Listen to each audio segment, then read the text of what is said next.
इन video lectures में बेटे हम जेनेटिक्स सब्जेक्ट पढ़ेंगे और जेनेटिक्स सब्जेक्ट का ये कोर्स कोड आपको नज़र आ रहा है और नीचे इसके क्रेडिट आवर्स भी आपको नज़र आ रहे हैं। 4 क्रेडिट आवर्स का सब्जेक्ट है, 3 थ्योरी के हैं एंड 1 प्रैक्टिकल का है।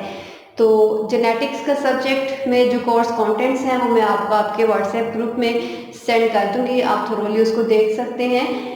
तो आज हम जेनेटिक्स का इंट्रोडक्शन देखेंगे। जेनेटिक्स के इंट्रोडक्शन में सबसे पहले हम इसकी डेफिनेशन देखेंगे। तो डेफिनेशन 2 मैं आपको यहाँ पे लिखवा रही हूँ। Branch of biology which is concerned with or which deals with inheritance or heredity। Okay, inheritance and heredity ये दोनों सेम वर्ड्स हैं। तो बायो की वो ब्रांच जिसमें आप इनहेरिटेंस और हेरेडिटी को स्टडी करते हो उसे आप जेनेटिक्स कहते हो। ठीक है, इनहेरिटेंस एंड हेरेडिटी ये दो की वर्ड्स हैं इसके अंदर। इनहेरिटेंस एंड हेरेडिटी बहुत से स्टूडेंट्स को पहले पता होगा, जिन स्टूडेंट्स को नहीं पता मैं उनके लिए रिकॉल करवा देती हूँ और हेरेडिटी की भी डेफिनेशन लिख देती हूँ। इनहेरिटेंस की और हेरेडिटी की सेम डेफिनेशन है, सेम वर्ड्स हैं ये दोनों। तो उसकी डेफिनेशन में आप लिखोगे transmission of trades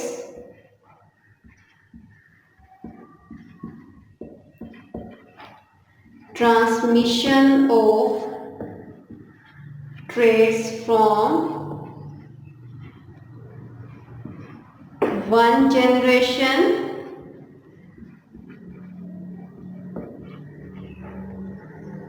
to another या to next is called heredity। तो पहले वाली जो डेफिनेशन आप लोगों ने लिखी हुई है ये जेनेटिक्स की है और सेकंड डेफिनेशन हमने किसकी लिखी है, इनहेरिटेंस की या फिर हेरेडिटी की।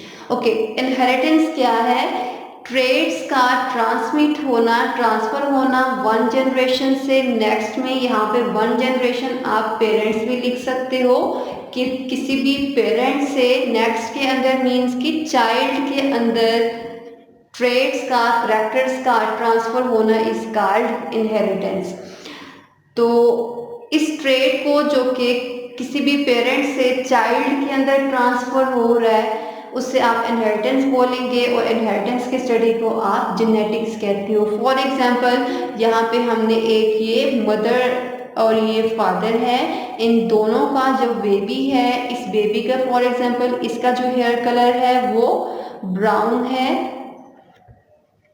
और इसका हेयर कलर ब्लैक है। तो इस बेबी का जो हेयर कलर है वो भी ब्राउन है। तो इस बेबी ने अपने हेयर कलर का करैक्टर किससे लिया है, मदर से या फादर से? बिकॉज ब्राउन है तो ब्राउन उसने मदर से लिया है। अगर ब्लैक होता तो ये करैक्टर उसने फादर से लेना था। तो इसी तरह से वो सारे करैक्टर्स, फॉर एग्जाम्पल मदर की जो हाइट है वो शॉर्ट है और फादर की हाइट लॉन्ग है एज कंपेयर टू मदर। तो बेबी की जो हाइट है वो भी ज़्यादा है। तो अब आप क्या कंक्लूड करेंगे कि इस बेबी के जो हेयर कलर है वो उसने मदर से इनहेरिट करवाया है, ट्रांसफ़र करवाया है, वाइल जो इस बेबी का हाइट है वो हाइट का करैक्टर उसने अपने फादर से लिया है। तो इस बेबी के अंदर मदर के भी कुछ करैक्टर्स हैं और कुछ करैक्टर्स इसके फादर के भी हैं। तो इस ट्रांसमिशन को मदर के कुछ करैक्टर्स का या फादर के कुछ करैक्टर्स का बेबी के अंदर या किसी भी ऑफस्प्रिंग के अंदर ट्रांसफर होना इज कॉल्ड इनहेरिटेंस। ठीक है, सो मदर एंड फादर के करैक्टर्स जो कि आने वाली जनरेशन्स के अंदर ट्रांसफ़र हो जाते हैं, ट्रांसमिट हो जाते हैं, उसे आप कहते हो कि ये इनहेरिटेंस है या फिर हेरेडिटी है। ठीक है, सो अब यहाँ पे इस डेफिनेशन के साथ आप एक और चीज़ और भी ऐड करवा सकते हैं और वो है genetic variation.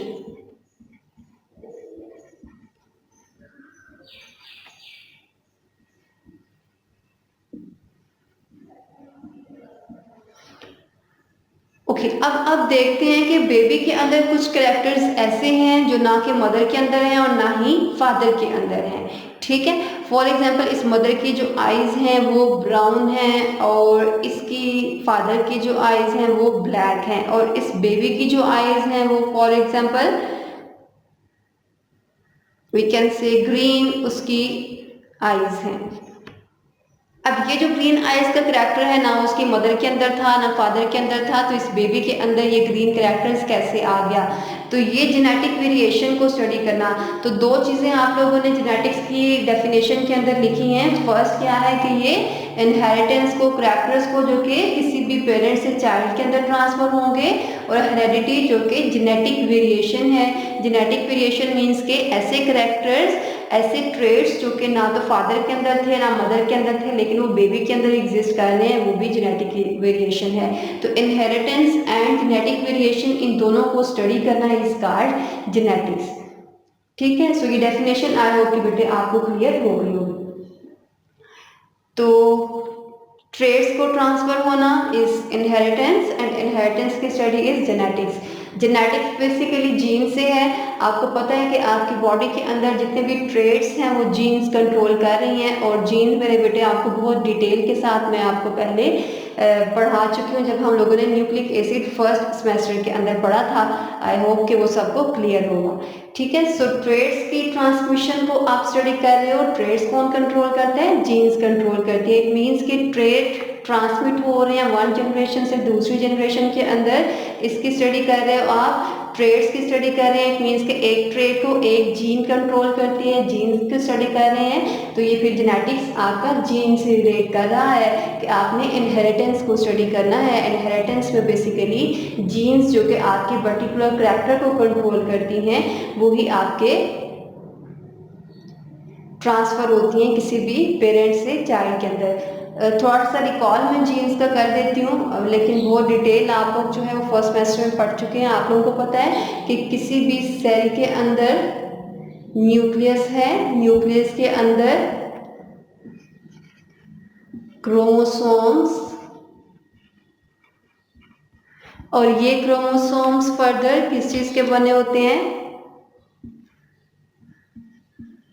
DNA and histone proteins. Histone proteins just इस डीएनए के फ्रेगमेंट को, थ्रेड लाइक स्ट्रक्चर है तो उसको रैप करने के लिए यूज कर रहे होते हैं। ठीक है, सो ये डीएनए आगे आपको पता है न्यूक्लियोटाइड्स का बना हुआ है, और न्यूक्लियोटाइड्स कितनी चीजों के बने होते हैं? उसके अंदर एक पेंटोज शुगर होती है, डीएनए में डीऑक्सीराइबोस, बहुत डिटेल बेटे आप लोग पढ़ चुके हैं, मैं वो नहीं बता रही, एंड फॉस्फोरिक एसिड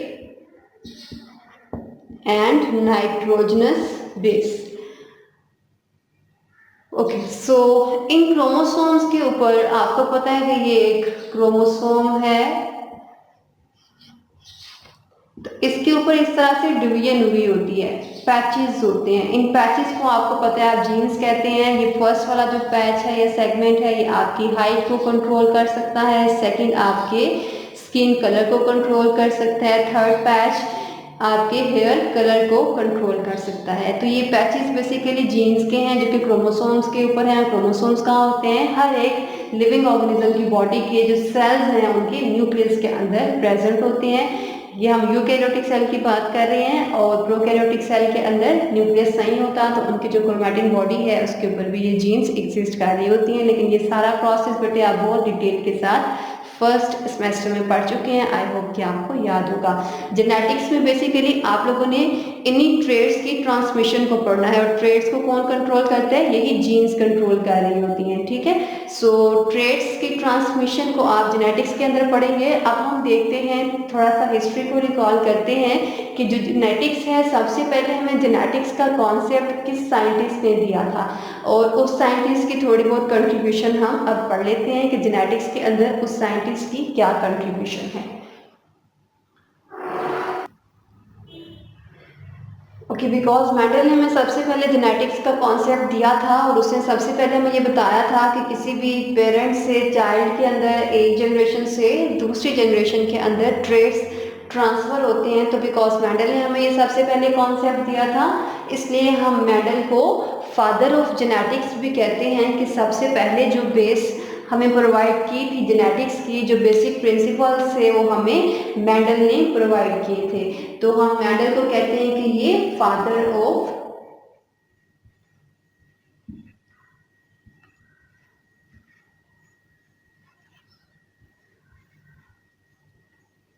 जेनेटिक्स है। Okay, so father of genetics आपको ये याद होना चाहिए और इसके अलावा आपको इसका फुल नेम भी पता होना चाहिए। फुल नेम हम इसका देख लेते हैं।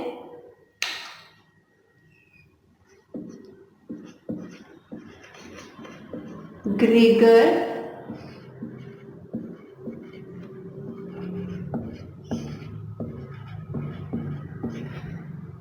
John Mendel.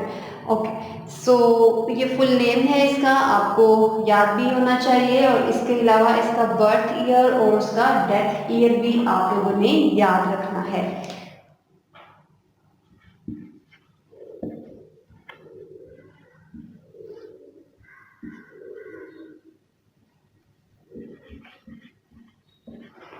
बर्थ इसकी बेटे 20th जुलाई 1822 में हुई थी। वाइल बर्थ ईयर के बाद आपको इसका डेथ ईयर भी याद होना चाहिए एंड डेथ ईयर मेंडल का इज 6 जनवरी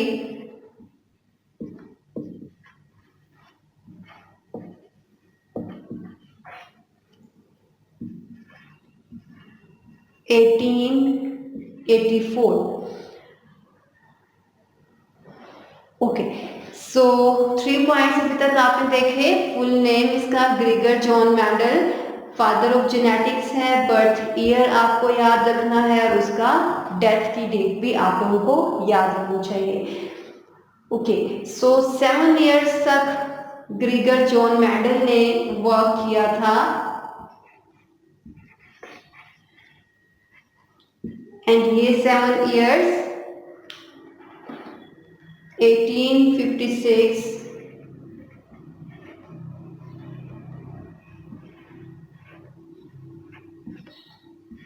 से लेके 1863 तक था।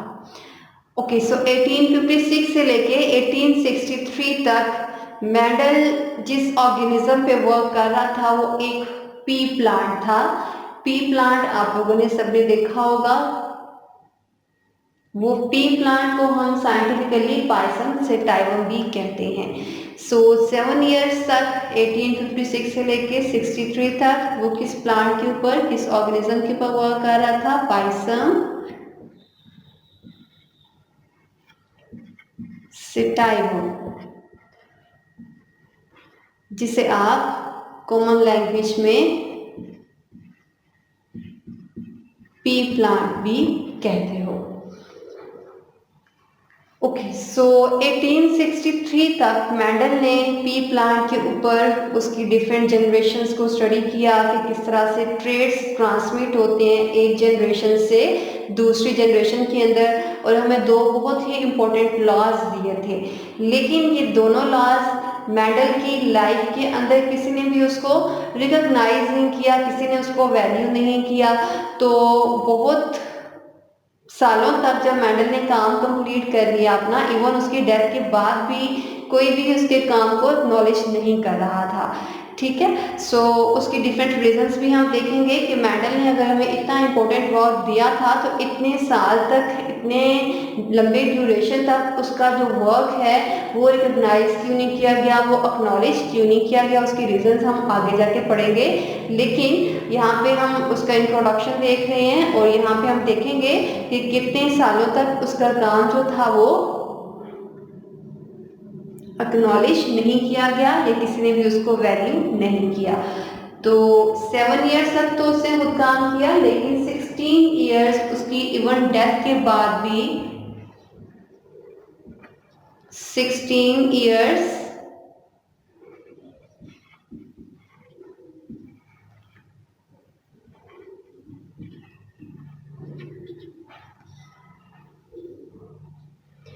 यहाँ पे आप लोगों ने लिखा 1884 में उसकी डेथ हुई थी, तो 16 इयर्स उसकी डेथ के बाद कितने हो जाते हैं?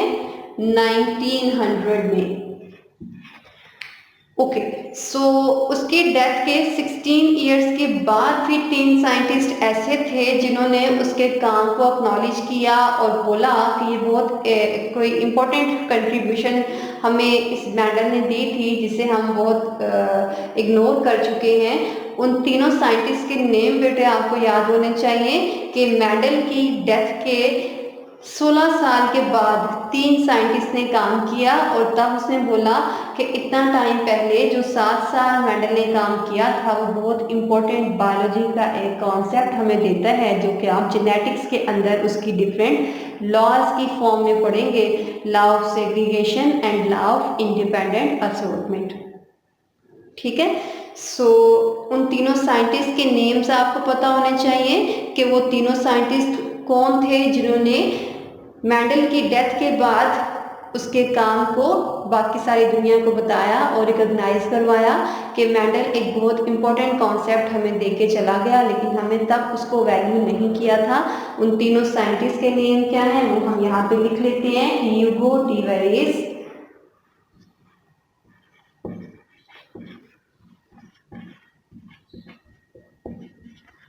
and second scientist is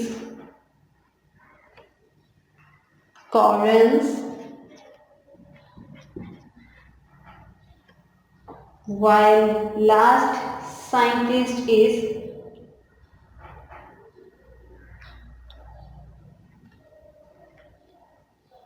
Shermack।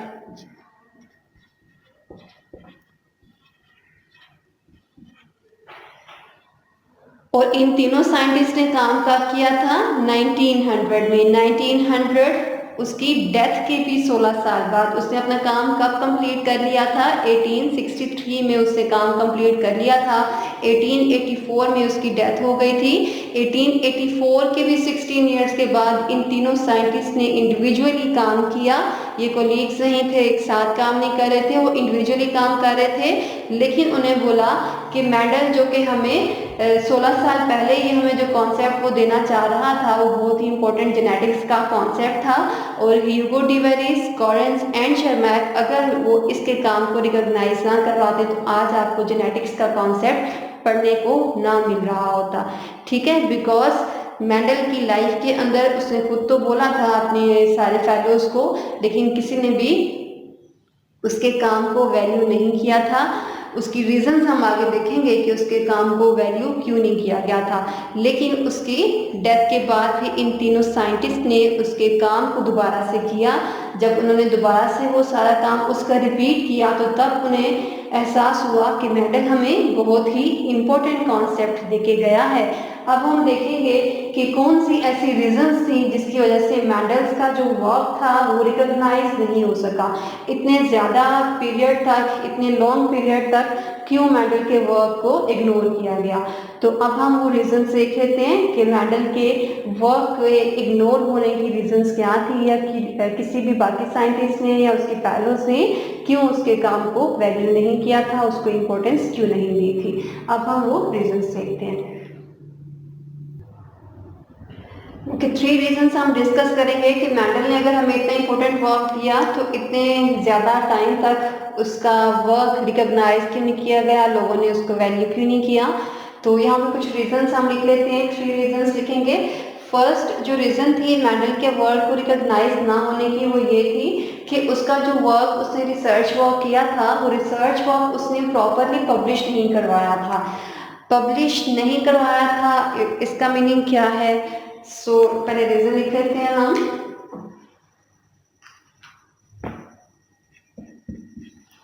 और रीजन क्या है? Research work was not published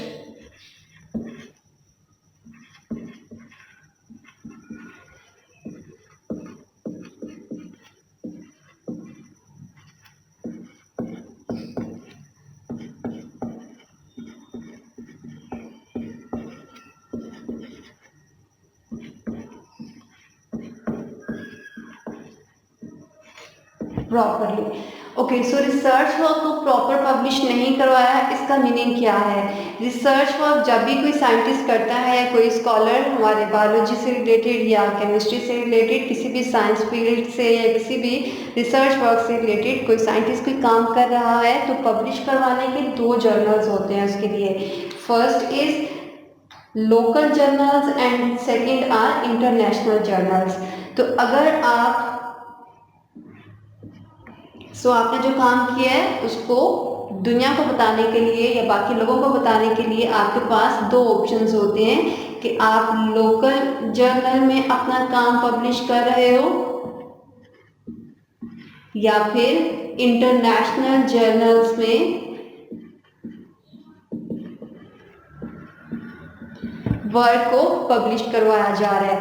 local journals, अगर तो किसी साइंटिस्ट ने अपना वर्क लोकल जर्नल्स के अंदर पब्लिश करवाया तो इट मीन्स कि उसका वर्क बहुत कम लोगों ने, लिमिटेड नंबर ऑफ पीपल जो थे उन्होंने स्टडी किया है, ठीक है। वाइल जो इंटरनेशनल जर्नल है इट मीन्स के इस एक जर्नल के अंदर जो भी वर्क पब्लिश हुआ होगा उसे ग्लोबली एक रिकग्निशन मिलती है, ग्लोबली सारी दुनिया को, बिकॉज इंटरनेशनल वो काम हो रहा है तो सारी दुनिया के लोग उसको पढ़ेंगे, आपके रिसर्च वर्क को पढ़ेंगे। तो जो मेंडल का वर्क था तब लोगों को इतना नहीं पता था कि पब्लिकेशन किस तरह से करवाई जाती है, उसका प्रॉपर वे क्या होता है। तो प्रॉपर पब्लिकेशन ना होने की वजह से, जस्ट लोकल जर्नल्स के अंदर पब्लिकेशन होने की वजह से जो मेंडल का वर्क था वो बहुत ज़्यादा रिकग्नाइज नहीं किया गया बाकी साइंटिस्ट को, बाकी जो एरिया के लोग थे उसने उसके वर्क को नहीं स्टडी किया, बिकॉज जस्ट उसने लोकली लोगों को बताया था कि ऐसा इनहेरिटेंस का जो प्रोसेस है वो हो सकता है, ठीक है। सो रिसर्च वर्क प्रॉपर पब्लिश ना होने की वजह से जो मेंडल का वर्क था वो एक लंबे अरसे तक अनरिकग्नाइज रहा, उसे किसी ने भी वैल्यू नहीं किया। सेकेंड जो रीज़न है कि मेंडल का वर्क रिकॉग्नाइज क्यों नहीं किया गया एक लॉन्ग ड्यूरेशन तक, वो रीज़न ये है कि बिकॉज हमने इंट्रोडक्शन में पहले पढ़ा कि जो मेंडल था वो एक मैथमेटिशियन था, मैथमेटिक्स पे वर्क करने वाला साइंटिस्ट था वो। तो जब हमें कोई मैथमेटिशियन बायोलॉजी का कॉन्सेप्ट एक्सप्लेन करेगा तो ना तो हमें उसकी समझ आएगी कि वो क्या बताना चाह रहा है, और बिकॉज वो बात तो ठीक कर रहा था लेकिन बिकॉज मैथमेटिशियन था वो बायोलॉजी का कॉन्सेप्ट ठीक से एक्सप्लेन नहीं कर पाया, ठीक है। सो सेकंड जो उसका रीज़न था फिर रिकॉग्नाइज ना होने का, तो हम क्या रीज़न लिखेंगे, बायोलॉजिस्ट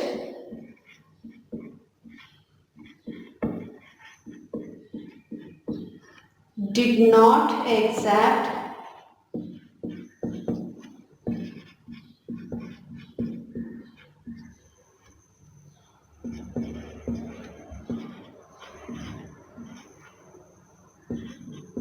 the work properly, और प्रॉपरली बायोलॉजिस्ट ने उसके वर्क को अंडरस्टैंड क्यों नहीं किया, बिकॉज वो एक मैथमेटिशियन था, वो अपनी लैंग्वेज में अपने रूल्स के अकॉर्डिंग या अपने कॉन्सेप्ट्स के अकॉर्डिंग अपना काम एक्सप्लेन करना चाह रहा है किसी बायोलॉजिस्ट को, तो बायोलॉजिस्ट उसको प्रॉपरली अंडरस्टैंड नहीं कर पा रहा, लेकिन आगे उसका काम जो था वो बहुत वैल्यूएबल था। सेकंड जो रीज़न है कि इस ड्यूरेशन में जब मेंडल ने अपना वर्क इंट्रोड्यूस करवाया था तो उस इरा में जो साइंटिस्ट थे वो बिजी थे, डार्विन के जो थ्योरी है उस पर वर्क करने में मसरूफ थे, बिकॉज डार्विन का जो कॉन्सेप्ट है वो सबको बहुत फैसिनेट उस टाइम के अंदर कर रहा था। तो सारे साइंटिस्ट जो थे वो डार्विन के वर्क के ऊपर ही अब खुद को बिजी रखे हुए थे और उन्होंने मेंडल को इतनी इम्पोर्टेंस नहीं दी, बिकॉज वो डार्विन के जो वर्क है उसकी फैसिनेशन की वजह से उसके ऊपर वो बिजी थे, बिकॉज हर इंसान तब डार्विन का जो कॉन्सेप्ट था उसको उसके बारे में क्यूरियस था, उसको मज़ीद वो जानना चाहता था, चाहे वो साइंटिस्ट हैं या फिर कोई कॉमन पीपल थे। तो सारे लोग काफ़ी बिजी थे किस वर्क में, डार्विन के कॉन्सेप्ट को स्टडी करने में। तो सेकंड रीज़न फिर आप लोगों ने क्या लिखी कि जो मेंडल ने काम बताया था वो बायोलॉजिस्ट प्रॉपरली अंडरस्टैंड क्यों नहीं कर पाए, because Mendel was a mathematician और वो किसी बायोलॉजिस्ट को प्रॉपरली एक्सप्लेन नहीं कर पाया कि बेसिकली वो क्या कहना चाह रहा है। तो third concept and third reason जो कि मेंडल के वर्क को रिकॉग्नाइज नहीं करवा सकी वो ये है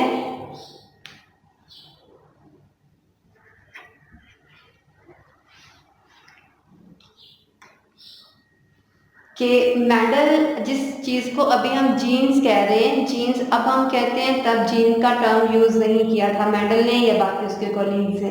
तो मेंडल ने जो जीन्स के लिए टर्म यूज की थी उसने फैक्टर की टर्म यूज की थी कि किसी भी लिविंग ऑर्गेनिज्म की बॉडी के अंदर या किसी भी सेल के अंदर फैक्टर्स हैं और ये फैक्टर्स डिस्क्रीट यूनिट्स की फॉर्म में हैं। ये हम मेंडल की टर्म्स बता रहे हैं, ये फैक्टर्स वही टर्म है जिसे अब आप जीन्स कहते हो।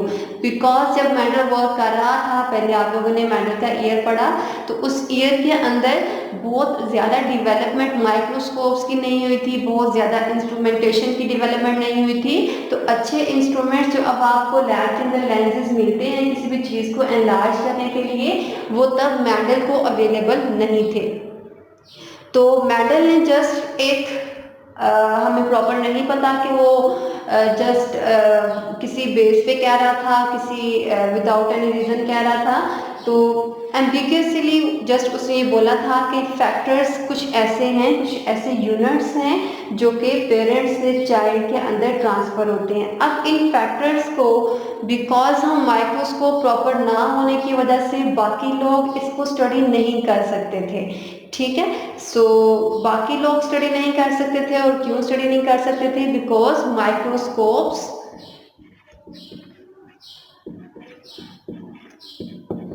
अभी बहुत एलिमेंट्री लेवल पे थी।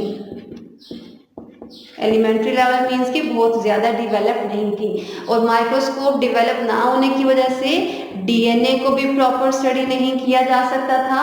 और सेकेंडली हमें जीन्स का भी कोई आइडिया तब नहीं था कि जीन्स बेसिकली इनका स्ट्रक्चर क्या है, डीएनए का स्ट्रक्चर क्या है और ये किस तरह से इंफॉर्मेशन को कैरी करती हैं। तो हम माइक्रोस्कोप के प्रॉपर ना होने की वजह से डीएनए और जीन्स को स्टडी नहीं कर सकते थे। तो इसलिए जो मेंडल कह रहा था कि फैक्टर्स डिस्क्रीट यूनिट्स की फॉर्म में हैं जो कि करैक्टर्स को ट्रांसफ़र करवाते हैं। ये फैक्टर्स बेसिकली मेंडल उन्हीं जीन्स को कह रहा है जो अब हम जीन के टर्म यूज़ करते हैं कि जीन्स ट्रेड्स को, करैक्टर्स को ट्रांसफ़र करवाती हैं किसी भी पेरेंट से चाइल्ड के अंदर या एक जनरेशन से दूसरी जनरेशन के अंदर। ठीक है, तो माइक्रोस्कोप प्रॉपर ना होने की वजह से कोई भी जो बाकी कॉमन पीपल थे या बाकी उसके कोलीग्स थे वो इस फैक्टर को स्टडी नहीं कर सकते थे। और जस्ट मेंडल के वर्ड तो उन्हें इमेजिन करना था कि शायद ऐसा हो रहा है कि किसी भी लिविंग ऑर्गेनिज्म की बॉडी के अंदर कुछ यूनिट्स ऐसे हैं जो कि पेरेंट्स से चाइल्ड के अंदर इंफॉर्मेशन को ट्रांसफ़र करवाते हैं। तो बिकॉज वो एक रियलिस्टिक बात नहीं कर रहा था, वो जस्ट एक लोगों को इमेजिन करवाना चाह रहा था कि शायद ऐसा हो रहा है, कुछ यूनिट्स पेरेंट्स से चाइल्ड के अंदर इंफॉर्मेशन ट्रांसफ़र करवा सकते हैं। तो उसकी जो कन्विंसिंग पावर थी वो कम थी और लोग उसकी इमेजिनरी कॉन्सेप्शन को ज़्यादा ऑथेंटिक नहीं ले रहे थे। ठीक है, सो मेंडल का वर्क जो था उसने बेसिकली हमें ये फैक्टर्स का कॉन्सेप्ट दे दिया था। ये फैक्टर्स वही हैं जिसे आप लोग अब जीन्स कहते हो। लेकिन बिकॉज बाकी लोग माइक्रोस्कोप्स ना होने की वजह से उसको स्टडी नहीं कर सकते थे, डीएनए के स्ट्रक्चर को और जीन के स्ट्रक्चर को, तो प्रॉपर स्टडी ना करने की वजह से फिर जो बाकी लोग थे वो इस चीज़ को एक्सेप्ट नहीं कर रहे थे कि बिकॉज जो मेंडल है वो खुद ही एक इमेजिनरी कॉन्सेप्शन हमें देना चाह रहा है, इमेजिनरी कॉन्सेप्ट हमें देना चाह रहा है, कोई रियलिटी के अंदर उसका एग्जिस्टेंस नहीं है। और बिकॉज वो ऐसा प्रूव क्यों नहीं कर पा रहा था? बिकॉज माइक्रोस्कोप उस टाइम के अंदर बहुत ज़्यादा डेवलप नहीं हुई थी और माइक्रोस्कोप्स डिस्कवर ना होने की वजह से वो इन फैक्टर्स को डिटेल स्ट्रक्चर, उनका फंक्शन प्रॉपरली स्टडी नहीं कर पा रहा था। लेकिन उसने हमें ये कॉन्सेप्ट जीन का यहाँ पे दे दिया था। ओके, ये कुछ रीजंस थी कि मेंडल का वर्क जो था वो बहुत ज़्यादा ड्यूरेशन तक रिकॉग्नाइज क्यों नहीं करवाया गया और उसकी कौन कौन सी रीजंस थी। ये 3 रीजंस बेटे आप लोगों ने पढ़ी अभी। उसमें से फर्स्ट रीज़न कि उसने प्रॉपर अपने वर्क को पब्लिश नहीं करवाया और सेकेंडली बिकॉज मेंडल एक मैथमेटिशियन था, तो जब वो अपना कॉन्सेप्ट एक्सप्लेन कर रहा था तो बायोलॉजिस्ट उसे प्रॉपरली अंडरस्टैंड नहीं कर रहे थे कि वो बेसिकली क्या कहना चाह रहे हैं। थर्ड कॉन्सेप्ट जो मेंडल कह रहा था कि फैक्टर्स ट्रांसफ़र होते हैं पेरेंट्स से चाइल्ड के अंदर और इन्फॉर्मेशन को ट्रांसफ़र करवाते हैं, तो ये फैक्टर्स बेसिकली वो जीन्स की ही बात कर रहा था, लेकिन बिकॉज उस टाइम के अंदर, उस ईयर के अंदर माइक्रोस्कोप्स डिस्कवर नहीं हुई थी, डीएनए प्रॉपर स्टडी नहीं किया जा सकता था, तो इसलिए फिर उस टाइम में मेंडल के वर्क को जस्ट एक इमेजिनरी कॉन्सेप्शन सोचा गया कि शायद कुछ विदाउट एनी रियलिस्टिक या विदाउट एनी एग्जिस्टेंस शायद मेंडल कोई बात कर रहे हैं, लेकिन बिकॉज डीएनए का स्ट्रक्चर नहीं डिस्कवर हो रहा था, स्टडी नहीं किया गया था डीएनए। आप सबको पता है, आप लोगों ने फर्स्ट सेमेस्टर में पढ़ा था कि 1869 में मिशन ने डीएनए को डिस्कवर किया था, एंड इसके बाद 1953 में डीएनए का डबल हेलिक्स स्ट्रक्चर स्टडी किया गया था। तो 1953 में डीएनए को प्रॉपर स्टडी किया गया, तो इसका काम जो था वो 18 में हो रहा था, तो इसलिए फैक्टर्स के कॉन्सेप्ट को प्रॉपर एक्सप्लेन नहीं कर पाया। ओके, अभी जस्ट आप लोगों ने इंट्रोडक्शन देखा, एंड इंट्रोडक्शन के साथ साथ आप लोगों ने कुछ रीजंस देखे कि मेंडल का जो वर्क है वो बहुत ज़्यादा टाइम तक क्यों रिकॉग्नाइज नहीं करवाया गया। अब आप लोगों ने देखना है कि जो मेंडल का वर्क है, अगर दोबारा से 3 साइंटिस्ट ने उस पर काम किया और उसको इतनी सक्सेस मिली है कि हम उसे एज अ सेपरेट फील्ड पढ़ते हैं, तो वो कौन सी ऐसी रीजंस थी कि मेंडल के वर्क को सक्सेस मिली। वो रीजंस हम भी नेक्स्ट लेक्चर में इंशाल्लाह पढ़ेंगे।